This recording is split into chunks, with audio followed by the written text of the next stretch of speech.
कोई मुझे बताइए, क्या मेरे देश में चमड़ी के रंग के आधार पर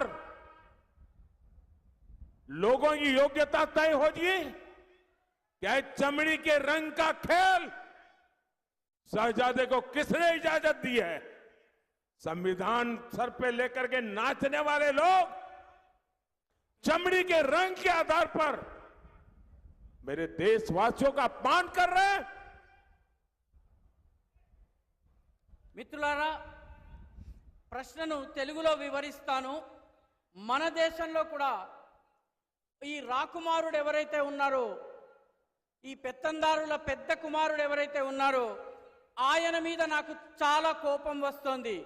నన్ను తిడితే నాకు కోపం రాదు, కానీ నా దేశంలో ఉన్నటువంటి అనేక మంది ప్రజలను, ఇక్కడ ఉన్నటువంటి వాళ్ళ చర్మం రంగుని పట్టి ఈ దేశపు రాకుమారుడి ఫిలాసఫర్, వారి యొక్క మార్గదర్శకుడు లండన్లో కూర్చుని, అమెరికాలో కూర్చుని తిట్టడము నాకు కోపం తెప్పిస్తోంది. మీరు చెప్పండి, ఈ దేశంలో చర్మపు రంగుని పట్టి యోగ్యతను నిర్ధారిస్తారా? జవాబివ్వండి. ఈ దేశంలో రాజ్యాంగాన్ని తమ నెత్తిన పెట్టుకుని తిరిగేటటువంటి వాళ్ళు చర్మం ఆధారంగా వ్యక్తుల గొప్ప హెచ్చు తగ్గులని నిర్ధారించడం సబబా? జవాబివ్వండి. शहजादे, आपको जवाब देना पड़ेगा। चमड़ी के रंग के आधार पर मेरे देशवासियों का अपमान मेरा देश सहन नहीं करेगा और मोदी तो कतई नहीं करेगा। మిత్రులారా, మీరు జవాబు చెప్పాలి. చర్మం రంగు ఆధారంగా ఈ దేశంలో వ్యక్తులను అవమానపరచటం ఈ దేశంలో సాధ్యం కాదన్నటువంటి విషయాన్ని మీరు జవాబు రూపంలో చెప్పాలి.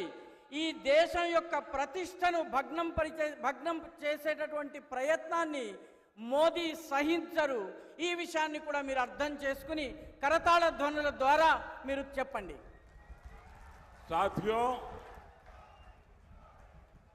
कांग्रेस के कुशासन की कीमत तेलंगाना के किसानों ने भी चुकाई है। बीआरएस ने कालेश्वरम घोटाला किया था। कांग्रेस बीआरएस को बचाने में लगी है।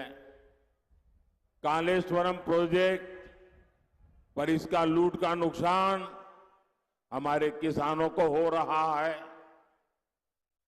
మిత్రులారా, కాంగ్రెస్ ప్రభుత్వం యొక్క దుశ్శాసన పర్వం యొక్క ఖరీదు మూల్యాన్ని తెలంగాణ యొక్క రైతులు చెల్లించాల్సి వస్తోంది. బీఆర్ఎస్ ప్రభుత్వము కాళేశ్వరం స్కామ్ కి పాల్పడింది. కాంగ్రెస్ ప్రభుత్వము బీఆర్ఎస్ ని కాపాడేందుకు ప్రయత్నిస్తోంది.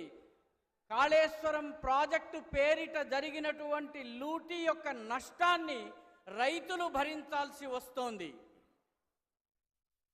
साथियों, बीजेपी के लिए किसान हमारी टॉप प्रायोरिटी है, पहली प्राथमिकता है। हमने टर्मरिक किसानों के लिए टर्मरिक बोर्ड बनाया। हमने पैडी और कॉटन की रिकॉर्ड खरीद की। आज तेलंगाना के करीब 40 लाख किसानों को किसान सम्मान निधि मिल रही है। हमने रामागुंडम में बंद पड़ी फर्टिलाइजर की फैक्ट्री शुरू करवाई। नौजवानों को रोजगार मिला, किसानों को फर्टिलाइजर मिला। మిత్రులారా, బీజేపీకి రైతులకే బీజేపీ యొక్క పెద్దపీట. మా యొక్క ప్రాథమికత రైతాంగము, రైతు సంక్షేమం. అందుకే పసుపు రైతుల కోసము టర్మరిక్ బోర్డుని, పసుపు బోర్డుని ఏర్పాటు చేశాము. వరి ధాన్యము, పత్తి కోసము రికార్డు స్థాయిలో కొనుగోళ్లు చేశాము. తెలంగాణలోని 40 లక్షల మంది రైతులకు కిసాన్ సమ్మాన్ నిధి అందుతోంది.